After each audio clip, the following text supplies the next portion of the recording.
नमस्ते। आप सबको रामनवमी की हार्दिक शुभकामनाएं। On this auspicious day, ladies and gentlemen, it is my proud privilege to welcome to Rising India Real Heroes, His Excellency, the Vice President, Shri Jagdeep Dhankhar ji. We are honored that he has agreed to deliver the closing address to cap off a day and a half of invigorating sessions that depict the mood of a rising India. We chose Real Heroes as the theme of this event because of a very particular reason. India, a young and ambitious nation, is on the move, and the world is watching us closely. This quickening of our pulse is made possible not by a few, but by the many. In far-flung corners of our country, men and women with large hearts and clear consciences are putting society above themselves. They are the real heroes who make life a little better for those around them and inspire communities to become a little better. Dhankarji's life and career are similar to the stories of real heroes we have had the privilege of honoring over today and yesterday. Born into a farming family in a small village in Rajasthan, he used to walk over 6 kilometers a day just to attend school. His upbringing, with emphasis on hard work and simplicity, was honed at the Sainik School. A physics graduate, he, however, found his true calling at the bar. He was the youngest president of the Rajasthan High Court Bar Association and practiced mainly in the Supreme Court from 1990. He also had a 3-year stint as a member of the International Court of Arbitration in Paris. As a parliamentarian, minister, the governor of West Bengal, his contributions to the country are many and varied. He has excellent knowledge of the Constitution, and his expertise with legislative affairs is a big strength. He has been uncompromising in his insistence on decorum inside Parliament. Dhankarji has also been an ardent advocate for the separation of powers. Yet, he is known as someone who is accessible and humble, which makes it easy for people to warm up to him. He is known for his amiable relationships across party lines, and as we have just discovered today, a fine sense of repartee. Dhankarji also has an excellent relationship with spiritual organizations such as the Ramakrishna Mission and Bharat Sevashram. He is an avid reader and a sports aficionado, and has served as the president of the Rajasthan Olympic Association and the Rajasthan Tennis Association. Shri Dhankar's life story reflects a rising India, one where we go forth and achieve our goals, unmindful of hurdles or distractions. I would now like to request His Excellency, the Vice President, to deliver the closing address. Ladies and gentlemen, the Honorable Vice President, Jagdeep Dhankhar.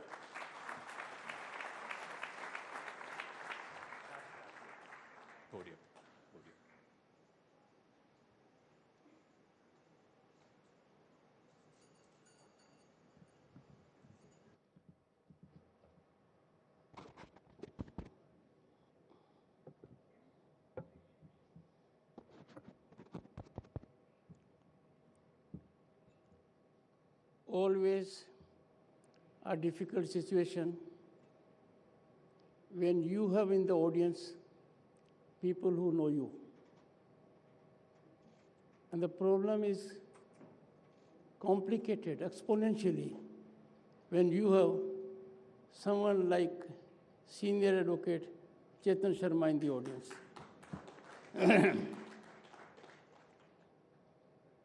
This doesn't end here. The august presence of Sri Harivansh ji, Deputy Chairman of Rajya Sabha. And that's always worrisome for me. A journalist is always a journalist. In 1989, when I got elected to Parliament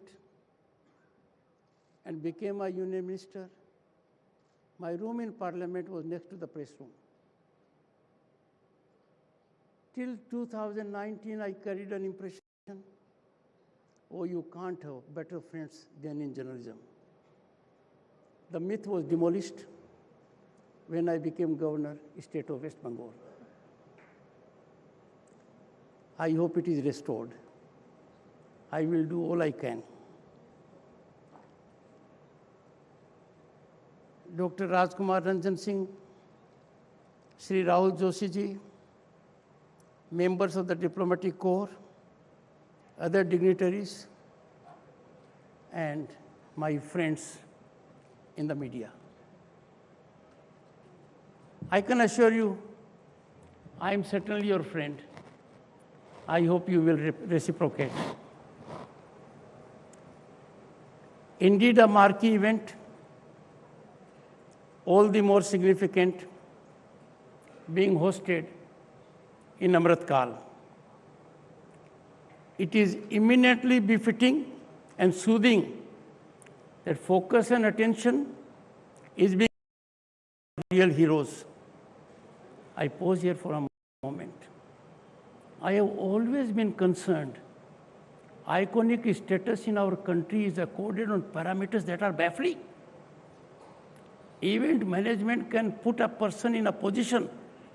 He's a leading lawyer, he's a leading journalist, and whatnot. But we are talking of real heroes. At a time when India is on the rise as never before, it is a statement of fact, globally acknowledged. And the rise is unstoppable, earning unprecedented global recognition and respect. As a mark of respect to our heroes, let's pledge, take pride in our historic accomplishments and be ever proud Indians. Always keep nation first. No interest, business or otherwise, can be more than national interest, above national interest. And this, when I say is not optional, I reflect the viewpoint of more than 1 billion people. The theme of the coffee table book, unveiled a while ago, to be unveiled, Voice of India, Modi and his transformative Man Ki Baat, is very apt. And I compliment the Rahul for being very daring in choosing it. Man Ki Baat, in a sense, has impactfully captured imagination of the people. And mind you, there can hardly be any difference of opinion. This is one program that is watched with keen interest and that impacts the lives of people as never before in the history of this country. And this is for honest discourse and seamless connect with the people.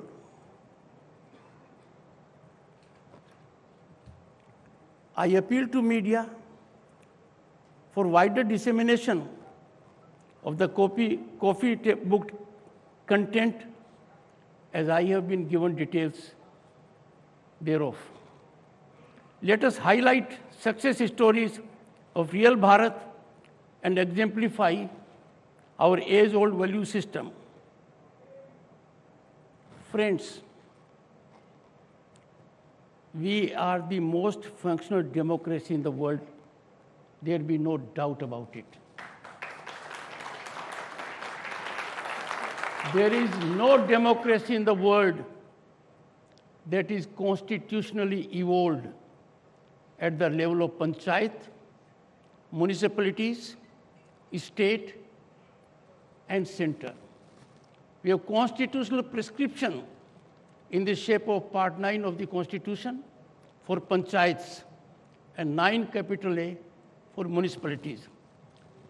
No world government can claim to have such a vibrant functional democracy, reflecting diversity and unity simultaneously. Our constitutional institutions are spinally strong and independent. We are proud of our judicial system. Where on the planet you'll get a Supreme Court which can act with lightning speed and grant relief when someone is accused of defamation? Where on earth? Where will you get a Supreme Court that will sit over time? We have finest judges, and the Chief Justice has unimpeachable credentials with global image.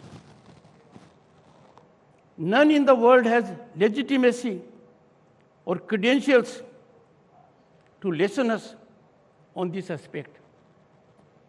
Of late, some are engaged into it.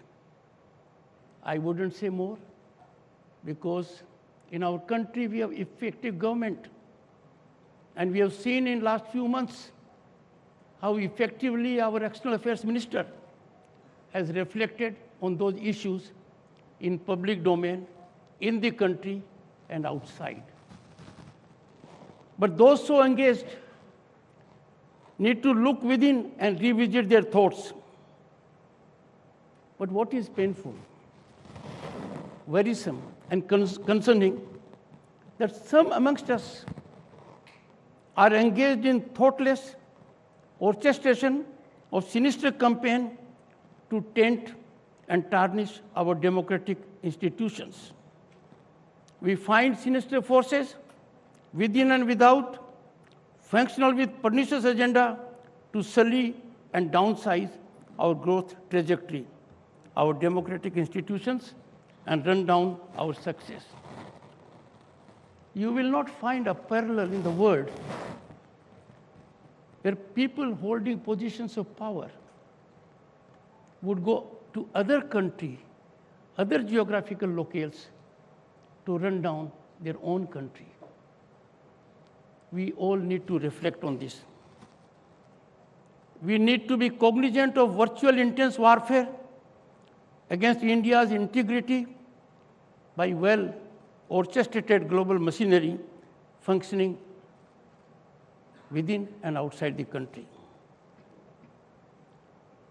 One can see an entire ecosystem aimed at handicapping our growth, attacking India's legitimacy as nation-state, its constitutional institutions, including the parliament, is becoming a favorite pastime, even of some of us. I am sure thinking minds in the country will be alive and take all steps to contain and combat such pernicious tendency. An intense assault on India's values, integrity, and institutions is emanating from well-maintained incubators. I wouldn't say much, but I'll call upon the media. Look at South Asia studies in an Ivy League university. This is being funded by our billionaires. Even the government in 2008 funded it. And the same is also being done by our northern neighbor. But look at their activities with respect to our nation and with respect to that nation. It's a cause of concern and worry. Should we be funding those whose only agenda is to thoughtlessly, in a designed manner, run down this nation? I'm sure my friends in journalism, and I'm sure I'm their friend, so are they mine, will reflect on this, engage in due diligence, and let the people of this country know all about this. This ecosystem to combat India's growth trajectory must not be allowed to go unnoticed. And that can happen only when we react such orchestrated narratives are disseminated. And this is, I seek pardon of the journalistic fraternity. Orchestration, emanating in a sinister manner with pernicious design, is put in high decibel and disseminated by media and intelligentsia. The activities of Goebbels pale into insignificance. Friends, the real tribute to our real heroes, because of whom we are enjoying this democracy, are in the 75th year, because of whom we are laying the foundation of 2047, when India will be celebrating centenary of its independence. A tribute to those real heroes is to ensure the relentless crusade against corruption fructifies into legal finality. It is most unfortunate and a matter of concern that legally sanctified crusade against corruption is sought to be combated by partisan stance and individual concerns. How can issues of corruption be seen from political prism? How can issues of corruption be seen from the interest of an individual? Issues of corruption have to be seen in the backdrop of the fact matrix. It is time for all of us to realize none in democracy can claim on any ground whatsoever to be above law and beyond the reality to law is not optional in democracy. It is inalienable facet of democracy. There can be no democracy, there can be no democratic values if some individuals can claim and walk away with it. We are different. Doesn't matter. You do it by both methods.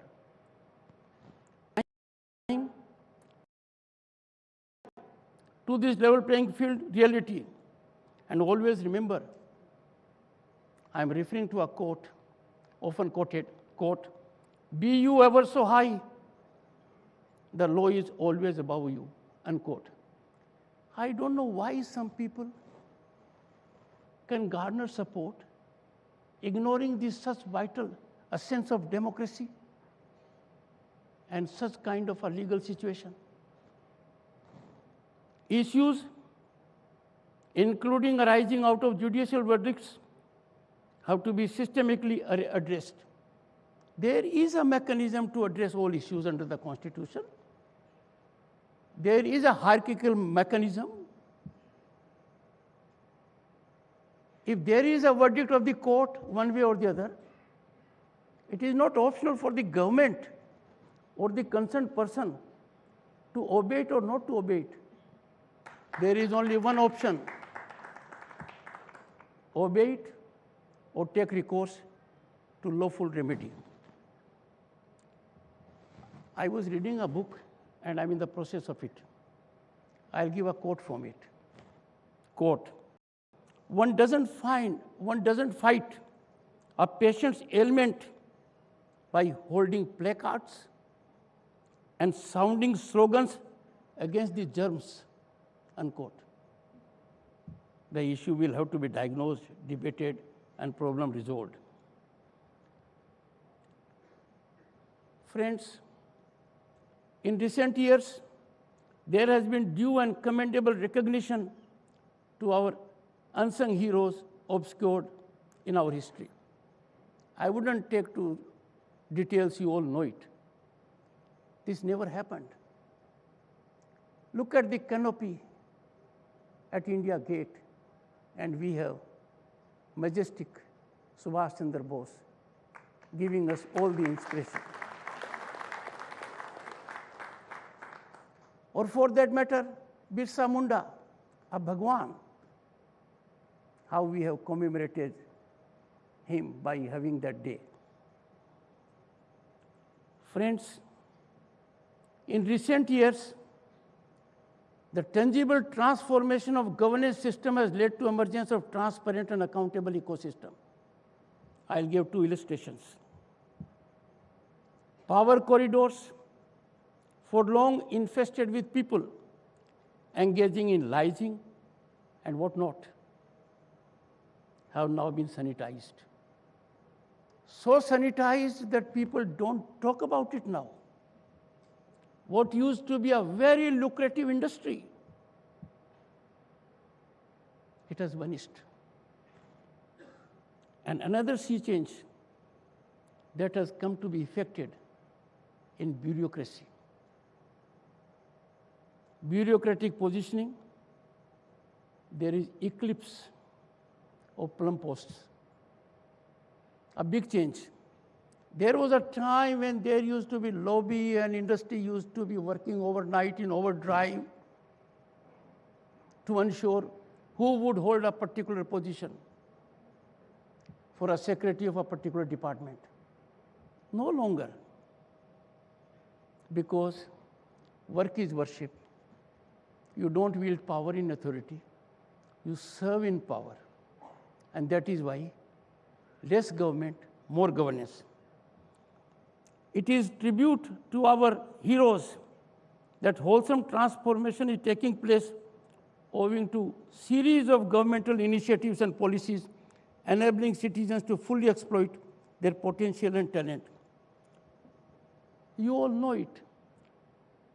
We had the occasion to see in this country long queues even to pay your bill. They vanished. We could never imagine that there could be some kind of inclusive growth in banking, that during most difficult days of pandemic, there could be direct transfer. We could never imagine that 11 crore farmers will get more than 2,20,000 crores directly in their accounts. In the process, another lucrative industry has died. Middleman. It has vanished. New vistas of opportunities are now available. It is in this backdrop that our track record in producing more than 80,000 startups and unicorns is envy of the world. India today is a global destination of investment and opportunity in otherwise stressed global scenario. Friends, it was a moment of pride for us all in September 2022, when India became the 5th largest global economy. And there was another satisfying factor. In the process, we overtook our erstwhile colonial rulers, the UK. By turn of the decade, India will be the 3rd largest global economy. Friends, I have a special appeal for journalists and intelligentsia. Don't mistake me.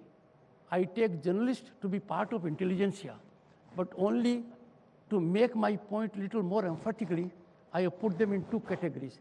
So intelligentsia, that includes journalists and others. My appeal to them is, please generate a climate so that our parliamentarians in temples of democracy exemplify high standards worth emulating by people at large. Why I say so?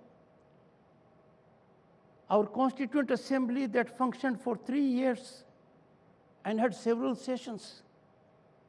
It comprised of illustrious people who believed in nationalism and freedom.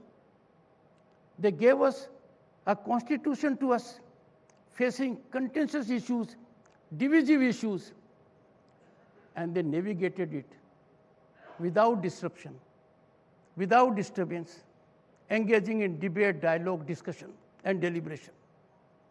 There was no occasion for them to come to the well, show placards, or throw papers. And I know for sure, more than 1 billion people do not relish it. They are concerned at it. Media has a big role to play. And I'm sure my friends will heed my advice, because we have come to a stage now where disorder has become the normal order in Parliament. And nothing can be more worrisome than this. It will be real tribute to our heroes that all of us taken together do all we can to nurture and blossom our democracy gifted to us by the sacrifice of real heroes. This can be best achieved and democratic values and public interest optimally served when legislature, the judiciary, and the executive discharge their respective obligations, scrupulously confining to their respective domain and acting in harmony, togetherness, and tandem. Friends, in a dynamic governance and democracy which we are, there will never be a situation where there will be no issues between the institutions. The issues are natural, they are bound to be there. These issues are required to be resolved, taking recourse to deliberative mechanism in a structured manner. And I'm sure if we evolve a structured interactive mechanism, then resolution of issues will be seamless. We need to do it. I wonder sometimes that an expression of a viewpoint, a sublime legal preposition, is dubbed by media with those headlines. That should not take place. I appeal to you. Personally, for me, I can assure you, and there is one in the audience who will bear it out, I'm a foot soldier of judiciary. I've been a senior advocate for over 3 decades. Have held positions as president of the association and in the Bar Council. How can I, even for a moment, ever contemplate that by action or word I will do something which will damage the institution? We signal authorities that this is required to be done in this manner. I would use this platform. Let those at the helm of constitutional institutions not communicate in public domain.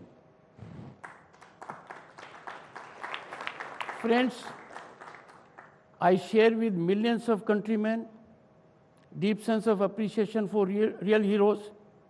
It's because of them that we are here. It is because of their sacrifice that India today is on the rise. It is because of their efforts that not only our voice is heard globally, wait to find out what is India's stand on this particular issue. Our image in the committee of high pedestal, and by 2047, warriors of which are present here, some of us may not be around, but youngsters here, they are the spinal strength to realize our dream of being a world leader. I express sense of gratitude to Rahulji, Network 18, for devoting this program to them. We shall ever be indebted to them. Thank you. Jai Hind. Can we have a standing ovation for Shri Jagdeep Dhankhar, the Honorable Vice President of India. I request him to take his seat on the stage as we have now come to our grand finale for Rising India Real Heroes. Ladies and gentlemen, we have something very, very special coming up next. The Honorable Prime Minister Narendra Modi is inarguably one of the finest communicators of modern times, and Man Ki Baat is his masterpiece of elocution. Every month since Vijay Dashmi Day in 2014, Prime Minister Modi, through this singular radio broadcast, has acquainted India with the very best of itself. Man Ki Baat is the message of our times, and Modi is its messenger-in-chief. So it gives us immense pleasure in capturing a galaxy of inspirational journeys through a special coffee table book. This compact coffee table book, aptly titled The Voices of India, is our humble tribute to Man Ki Baat and all those extraordinary Indians who have featured in it. It is divided into several themes and contains short pen pictures of those whose work and stories have been profiled by the Prime Minister in his radio address. We request the Honorable Vice President, Shri Jagdeep Dhankhar ji, to unveil the book. May I also request Network 18 Managing Director and Editor-in-Chief, Shri Rahul Joshi, to join us on the stage for this very, very special moment. Ladies and gentlemen, can we have a round of applause for this coffee table book unveiled in front of you today at the grand finale of Rising India Real Heroes, The Voices of India, capturing the story of ordinary Indians who have done extraordinary things in their life. And through them, as the Vice President said, through these real heroes, we are able to live our lives. Ladies and gentlemen, can we have a round of applause for The Voices of India, a tribute to the special mentions in the Man Ki Baat radio address of the Honorable Prime Minister every month. And in fact, Man Ki Baat will be reaching its 100th episode next month. So there you have it.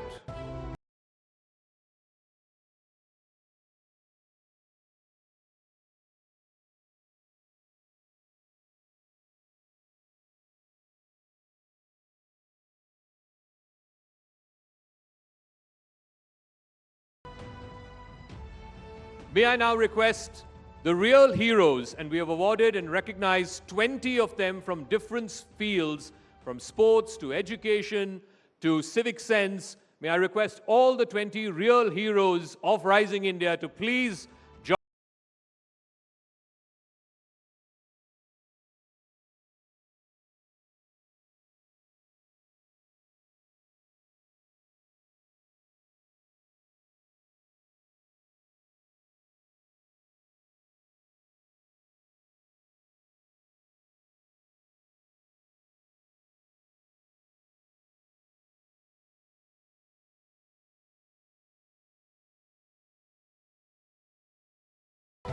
Our lives a bit more enriching.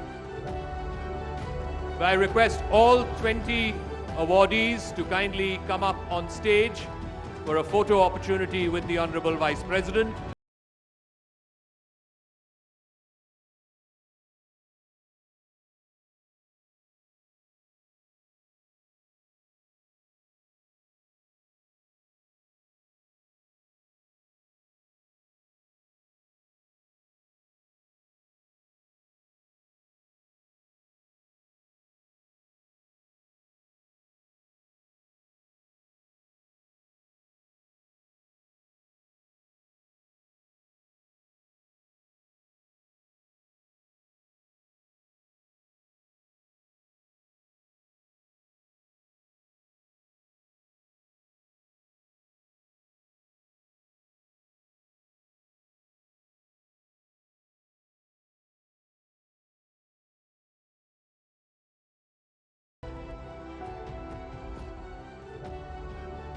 Even as all the awardees are standing, may I now request for a special conclusion to our function. It is